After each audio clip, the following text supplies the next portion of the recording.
Nous ouvrons ce journal avec les titres. Le révérend Dr Yahya Dion Robert appelle le corps du Christ à la mobilisation lors de la célébration le 8 décembre prochain de Unity Gospel Festival. En Afrique-Guinée, grande manifestation de l'opposition. En République démocratique du Congo, l'enterrement d'Étienne Tshisekedi en question. À l'international, référendum, Madrid appelle Barcelone à renoncer à l'escalade. Et nous terminons à Rouen-Uni. L'ONU, l'Iran respecte l'accord nucléaire et n'est pas malhonnête. Chers téléspectateurs, merci de suivre ce journal qui retrace l'essentiel de l'actualité. Nous ouvrons avec l'actualité locale. Une grande veillée de prière a eu lieu le vendredi 15 septembre 2017 à l'église évangélique L'Arche de l'Alliance du révérend Henri Conan du Ciel. Cette veille de prière marquée par une grande effusion de l'Esprit Saint avait pour thème cette fois-ci. Le vendredi 15 septembre 2017, les fidèles de l'église évangélique L'Arche de l'Alliance, dirigée par le révérend prophète Henri Conan du Ciel, ont tous convergé vers l'église pour communier avec le Saint-Esprit. Un moment fort, un rassemblement mémorable pour la gloire du Tout-Puissant. Une grande veillée de prière a été organisée avec pour thème cette fois-ci. Un thème particulier qui a suscité beaucoup d'engouement. Le peuple débordant de joie l'a manifesté avec la louange.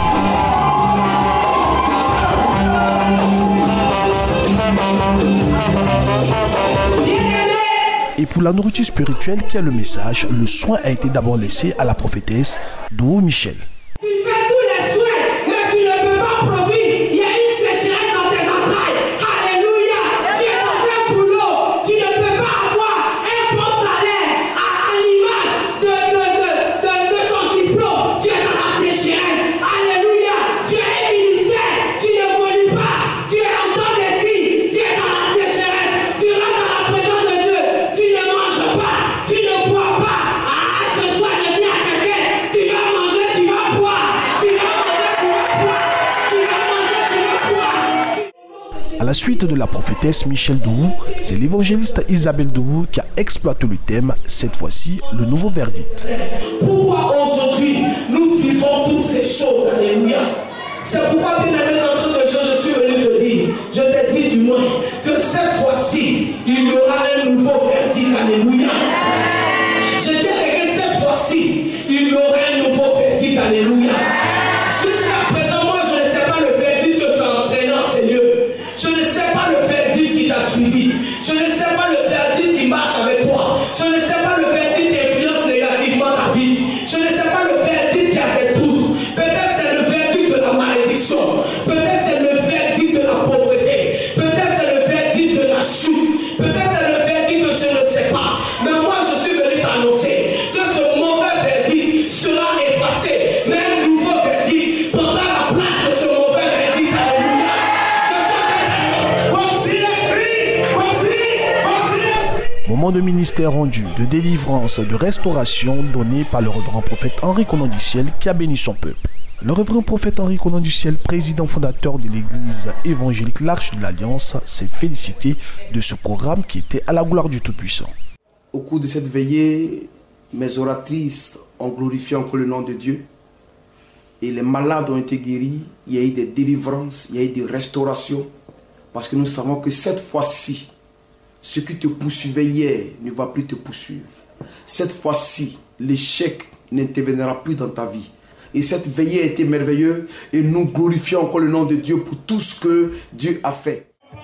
Ce moment s'est déroulé dans la présence de l'Éternel qui a restauré et béni son peuple. La Côte d'Ivoire vivra des moments uniques de louange, d'adoration et de célébration de l'Éternel le 8 décembre prochain lors du festival Unity Gospel, le festival du gospel initié par le chantre Denver. À cet effet, le révérend Dr Yahya Dion Robert appelle le corps du Christ à la mobilisation. 8 décembre 2017, un événement important dans le domaine de la louange et l'adoration nous attend au Centre culturel français d'Abidjan. Ce serait le moment favorable pour une communion intime. Une communion intime avec Dieu, mais en même temps, une communion intime les uns avec les autres. Et cela dans le cadre de participer activement à l'unité du corps de Christ qui se voit aujourd'hui à travers le consistoire des églises protestantes et évangéliques de Côte d'Ivoire. Je voudrais inviter tout le corps de Christ à venir massivement ce jour-là pour adorer Dieu, pour louer le Seigneur, pour communier et en collaboration avec les différentes églises et les différentes fédérations sous la responsabilité du Gospel Unity qui nous vient d'Europe pour nous égayer. Plusieurs groupes musicaux sont invités et ce serait presque un test d'évaluation puisque les groupes vont compétir et le meilleur va gagner. Donc j'invite les pasteurs, les apôtres, les prophètes, les docteurs, les évangélistes qui sont nos principaux leaders et qui dirigent toutes nos communautés de massivement motiver pour que le peuple massivement se présente ce jour-là et qu'ils viennent participer à ce grand programme qui sera aussi sous l'égide de l'ambassade de France de Côte d'Ivoire. Nous bénissons chacun, je bénis chacun, que la grâce de Dieu et la paix du Seigneur soient avec. En Afrique, à présent, des milliers de partisans de l'opposition ont marché à Conakry pour réclamer l'organisation rapide des élections locales. Pour les leaders de l'opposition, cette manifestation est la preuve du ras-le-bol des populations. Du rond-point Koza dans la commune de Ratoma à l'esplanade du stade du 28 septembre à Conakry, soit environ une dizaine de kilomètres, ils étaient des milliers à répondre à l'appel à manifestation de l'opposition républicaine. Une manifestation pour réclamer l'organisation rapide d'élections locales, la lutte contre l'insalubrité, la corruption et la passation du marché des gré à gré. Je sais qu'aujourd'hui dans la rue, il y a certes les militants de l'opposition républicaine, mais il y a beaucoup d'autres citoyens qui ne sont sans doute pas membres des partis politiques de l'opposition républicaine, qui sont venus manifester contre la cherté de la vie, contre l'insalubrité. Les manifestants ont scandé des slogans hostiles au gouvernement et au président Alpha Condé. La lenteur accusée dans l'application de l'accord politique interguinéen signé le 12 octobre 2016 n'était pas en reste.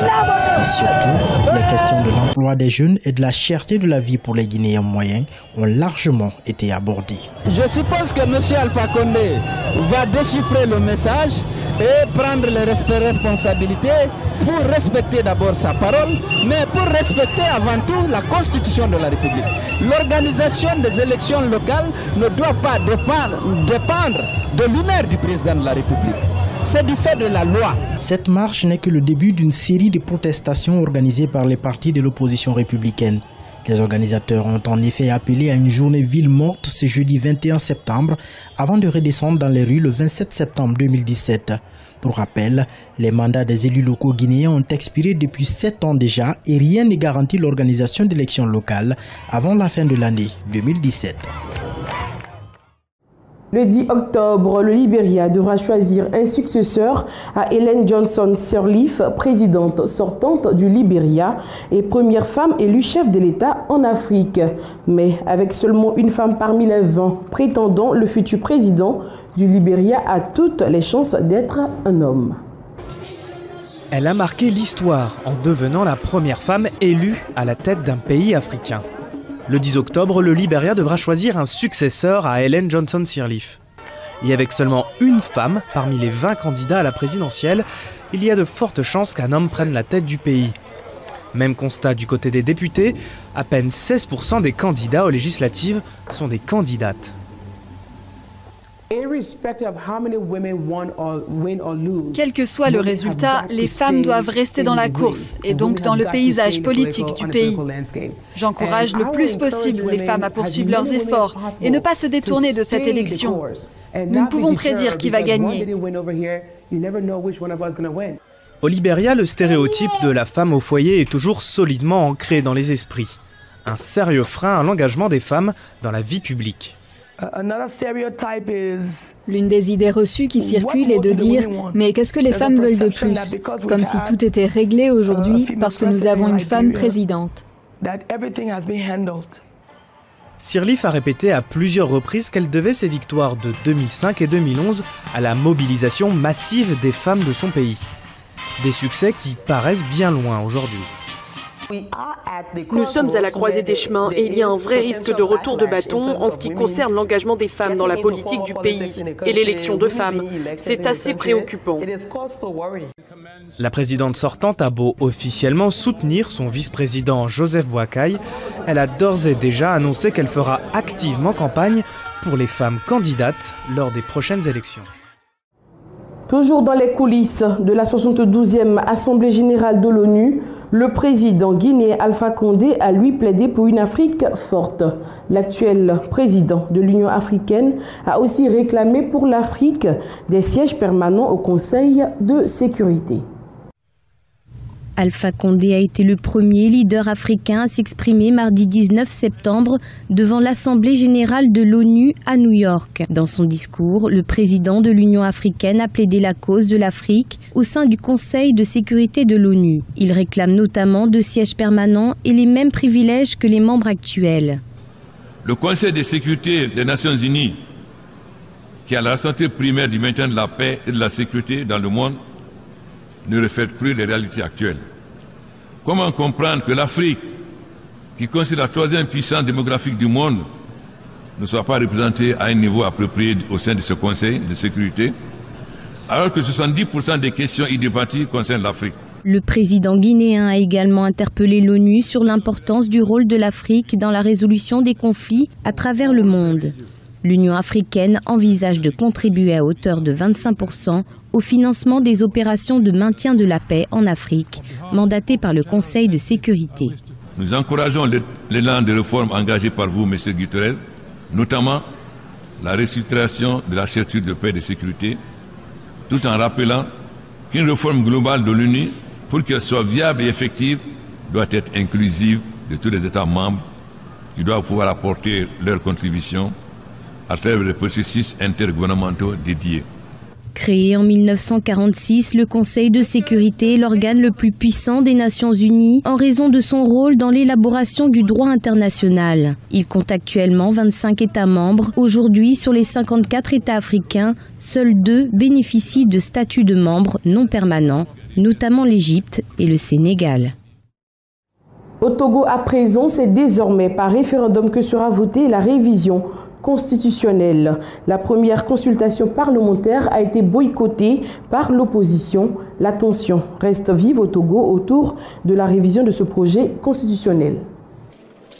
La tension monte au Togo autour de la révision de la Constitution qui sera désormais votée par référendum après une première consultation parlementaire boycottée mardi par l'opposition à la veille d'un nouvel appel à manifester dans les rues pour demander la démission du président Faure Singbe.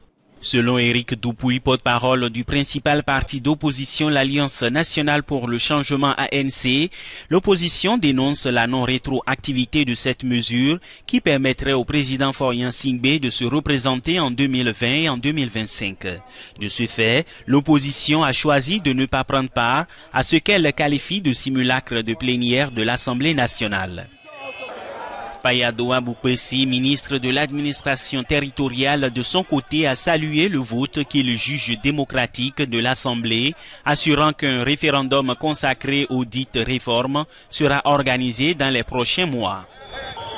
En réponse au nouvel appel de l'opposition à manifester contre le président Faure Singbe, le parti présidentiel UNIR a également prévu des marches de soutien mais sans publier de communiqué officiel. 7 mois après le décès de l'opposant historique de la RDC, Étienne Tshisekedi, sa famille politique, le gouvernement se heurte à d'interminables tractations. La dépouille toujours à Bruxelles, en Belgique, attend son rapatriement. Bientôt 7 mois que la dépouille de l'opposant historique de la RDC, Étienne Tshisekedi, attend son rapatriement vers la terre de ses ancêtres. Décédé à Bruxelles en février dernier, sa famille politique et le gouvernement se heurtent à d'interminables tractations. Tout d'abord, les autorités avaient annoncé qu'elles prendraient en charge l'organisation des obsèques d'Étienne Tshisekedi. Autre point de discorde, le lieu retenu pour l'inhumation. La famille refuse le site proposé par le gouvernement, le cimetière de la Gambée. Elle veut qu'il soit enterré au siège de l'UDPS dans la commune populaire de Limete. Sur le continent, les réactions restent mitigées. On ne peut pas comprendre que le gouvernement congolais trouve que 6 mois durant, on n'a pas trouvé un endroit sur tout le territoire de Zaïre, 2 fois plus grand que le Cameroun, plus grand que le territoire de la France, pour enterrer dignement un de ses grands-fils. C'est quand même dommage que, à cause de l'instabilité politique qu'il y a dans son pays, que sa dépouille reste ainsi longtemps à l'étranger. C'est dommage parce que ça illustre effectivement le manque de considération que les politiciens ont pour la dignité humaine. C'est dommage que le pouvoir en place empêche, mais combien de temps peut-il le faire ? Étienne Tshisekedi sera-t-il inhumé à Bruxelles ou en RDC? La question trouvera certainement réponse dans les prochains jours. Mais pour sa famille, il n'est pas question qu'un Bantou soit conservé loin de son pays natal. Terminons l'actualité africaine en Afrique du Sud. L'affaire Pistorius n'est pas terminée. Le champion paralympique sera à nouveau devant les juges. Il avait été reconnu coupable de meurtre en 2016 et condamné à 6 ans de prison. C'est une affaire judiciaire qui avait secoué l'Afrique du Sud et elle n'est pas terminée. Oscar Pistorius, qui purge actuellement une peine de prison, va de nouveau se retrouver devant le juge. Le champion paralympique avait été reconnu coupable de meurtre en 2016 et condamné à 6 ans de prison, mais le ministère public a annoncé vouloir faire appel. Estimant que la peine n'était pas assez sévère, il réclame 15 ans de prison ferme. Oscar Pistorius avait été condamné en appel pour le meurtre de sa compagne Rivas Timkemp la nuit de la Saint-Valentin 2013. Le champion a toujours plaidé la méprise, affirmant qu'il était persuadé qu'un cambrioleur s'était introduit dans sa propriété de Pretoria et qu'il avait tiré sous le coup de la panique.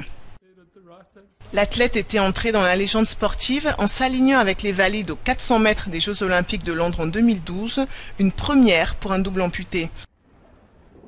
Pistorius est normalement éligible à une libération anticipée à partir de juillet 2019, après avoir purgé la moitié de sa peine. À l'époque, certains commentateurs avaient trouvé la peine de 6 ans de prison trop légère. L'audience devant la Cour suprême d'appel du pays aura lieu le 3 novembre. Un tour d'horizon à présent, la crise humanitaire sans précédent des Rohingyas met au défi la communauté internationale. Les États-Unis de Donald Trump ont demandé une action rapide et forte du Conseil de sécurité des Nations Unies. Détente à perte de vue dans le sud-est du Bangladesh. La crise humanitaire sans précédent des Rohingyas met au défi la communauté internationale. Les États-Unis de Donald Trump demandent une action rapide et forte du Conseil de sécurité des Nations Unies. Dans le même temps, un haut responsable birman s'est exprimé devant l'Assemblée générale de l'ONU, reprenant la ligne officielle exprimée la veille par la présidente Aung San Suu Kyi.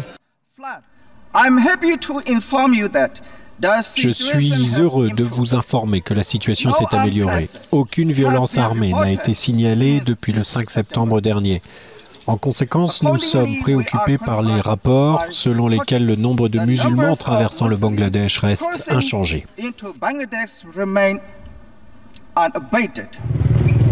Les Rohingyas ont fui l'État Rakhine en Birmanie. À Sitwe, capitale de cette province, la peur et l'extrême tension entre les communautés musulmanes et bouddhistes s'expriment clairement. Je ne pense pas que l'on puisse de nouveau vivre ensemble, parce que les Rohingyas ont des bombes et des armes, et on ne sait pas quand ils vont nous attaquer. Les militaires birmans ont des forces limitées. Ce sont pourtant plus de 420 000 musulmans Rohingyas qui ont été forcés d'abandonner leur foyer pour se réfugier au Bangladesh voisin. Tous témoignent des exactions dont ils ont été victimes de la part des militaires birmans. À l'ONU, les voix dénonçant un nettoyage ethnique se font de plus en plus fortes. À Barcelone, 40 000 personnes ont manifesté pour protester contre l'interdiction par la justice d'un référendum d'autodétermination. De son côté, le Premier ministre espagnol Mariano Rajoy a appelé à la retenue. Regardez. Le Premier ministre espagnol Mariano Rajoy appelle les dirigeants indépendantistes catalans à renoncer à l'escalade. À Barcelone, 40 000 personnes ont manifesté mercredi soir contre les opérations policières pour prévenir l'organisation d'un référendum d'autodétermination interdit par la justice. Quelques scènes de tension et bousculade ont opposé les forces de l'ordre aux militants indépendantistes. La désobéissance à la loi de la part d'un pouvoir public, c'est tout le contraire de la démocratie, a déclaré le Premier ministre. Maintenant, ce n'est rien de plus qu'une impossible chimère, ou pire, l'excuse que semblent chercher certains pour creuser un peu plus la fracture qu'ils ont provoquée au sein de la société catalane. Puerta del Sol à Madrid, ils étaient aussi près d'1 millier jeudi soir pour montrer leur soutien au référendum d'indépendance catalan. 14 cadres du gouvernement régional ont été arrêtés. Nous montrons notre solidarité avec la Catalogne parce que le référendum, ce n'est pas seulement un problème catalan, mais pour le pays dans son ensemble. Il faut revendiquer la volonté des peuples et surtout le droit de décider par la démocratie directe qu'est le référendum. À Madrid, des tensions ont éclaté entre des manifestants pro-indépendance et un petit groupe d'extrême droite venu défendre l'unité de l'Espagne. Le référendum est prévu le 1er octobre prochain. En France, le président Emmanuel Macron a fait face à un deuxième vrai test social. La CGT, principal syndicat français, a appelé à manifester contre les ordonnances réformant le Code du travail. Deuxième vrai test social sur l'agenda d'Emmanuel Macron. La CGT, principal syndicat français, appelle à manifester contre les ordonnances réformant le Code du travail, ce jeudi à la veille de leur présentation au Conseil des ministres. Des rassemblements programmés 2 jours avant la grande marche de la France Insoumise à Paris. Hasard de calendrier, non rapport de force pour cet analyste. Pourquoi, ayant fait une première manifestation, le syndicat en fait une seconde? Tout simplement parce qu'il souhaite montrer qu'il est le plus à la pointe des mécontentements et pour ne pas non plus laisser le terrain à la France Insoumise, qui est le parti de Jean-Luc Mélenchon, et ne pas lui laisser le monopole des mécontentements. 9 jours plus tôt, entre 250 et 500 000 personnes avaient répondu à l'appel de la CGT, autant que l'an passé lors de la première mobilisation contre la loi travail. Avec la densification urbaine et l'arrivée du réseau de transport du Grand Paris, le paysage immobilier change à grande vitesse. À Romainville, au Gentilly, des habitants se mobilisent contre la bétonisation. Mohamed Bouganmi est en colère. Infatigable militant de quartier populaire, il vient d'apprendre que l'une de ses voisines est morte à 85 ans. Il l'avait rencontrée plusieurs fois parce qu'elle s'était vainement battue contre la construction d'un immeuble adossé à sa maisonnette. Elle n'était pas cloîtrée de la sorte. Là, comme vous voyez, le mur est totalement collé à sa maison. Les fenêtres donnent sur sa toiture. Voilà, on se demande qui a pu signer un permis de construire tel que celui-ci. À Romainville, aux portes de Paris, les batailles contre les projets de construction des promoteurs se multiplient ces dernières années. L'une des plus emblématiques se déroule sur la place du Marché, au cœur de cette ville de 25 000 habitants. Un immeuble de 8 étages doit y être construit, suscitant la colère de certains riverains, comme cet ancien Parisien installé ici depuis 14 ans et qui se désespère de l'avancée du chantier. Moi j'étais venu parce qu'on m'avait vanté les mérites de l'esprit village justement de Romainville et on m'avait dit que la place du Marché était très sympathique et que c'était une ville où il faisait bon vivre. Sauf qu'il y a eu des améliorations au début, mais depuis 4-5 ans c'est une catastrophe. On a l'impression que la ville appartient aux promoteurs.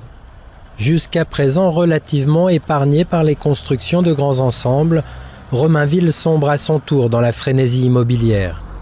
D'autant que l'arrivée prochaine du métro attire des Parisiens chassés par les prix trop élevés de la capitale. Mais des associations dénoncent un manque de concertation et craignent de devenir une cité dortoir. Il y a des projets immobiliers, il y a un ratio entre la partie bétonnée et la partie en pleine terre, de plantation en fait. Et à Romainville, c'est 90% de béton et 10% de pleine terre, alors qu'à Paris, on est entre 40 et 50% sur les nouvelles exigences. Il y a de plus en plus de progrès pour végétaliser à la fois au sol, mais aussi sur les immeubles. Et là, on est vraiment dans la tendance inverse. Autant dire que dans la commune, cette mobilisation contre la bétonisation commence à se faire entendre. Mais à la mairie, on préfère qualifier ses opposants de passéistes et de partisans d'un entre-soi improductif. Et surtout, on rejette toute collusion avec les promoteurs. Il n'y a pas d'Eldorado des promoteurs à Romainville, d'autant qu'on les a toujours, on les a toujours taxés, c'est-à-dire qu'ils participent en fonction du nombre de logements créés, ils participent aux équipements publics, aux voiries, aux espaces verts.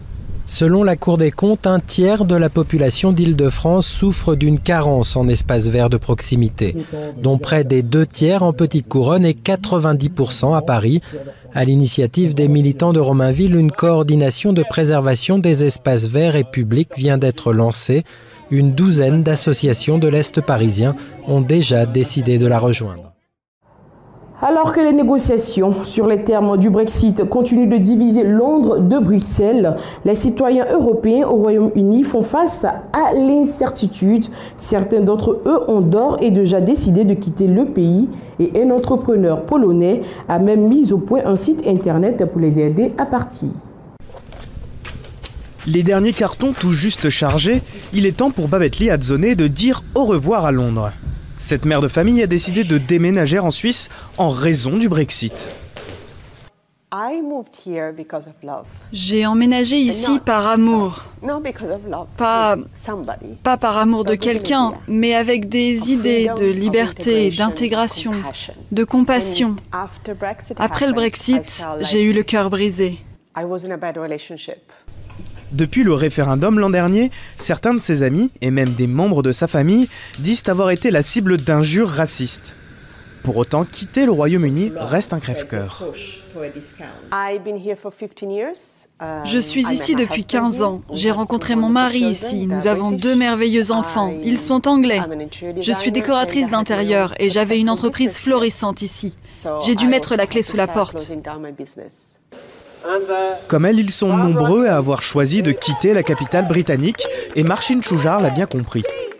Ce trader polonais en a profité pour lancer Expat Exit, une plateforme qui permet aux travailleurs de l'UE installés au Royaume-Uni de poursuivre leur carrière sur le continent.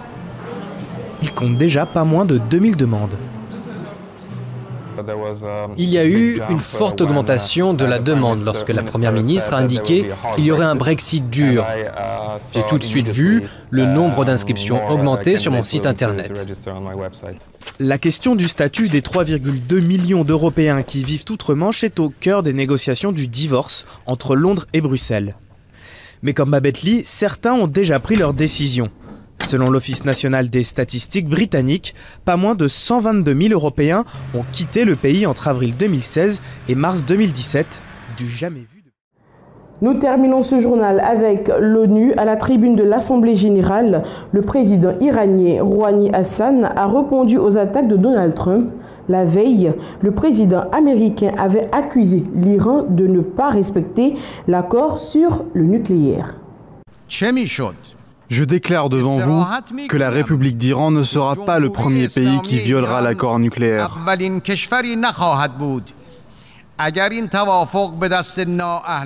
Il serait très dommage que cet accord soit bafoué par des voyous qui viennent d'arriver sur la scène internationale. C'est la fin de ce journal. Merci de l'avoir suivi. La rédaction de Béni TV vous souhaite une excellente semaine.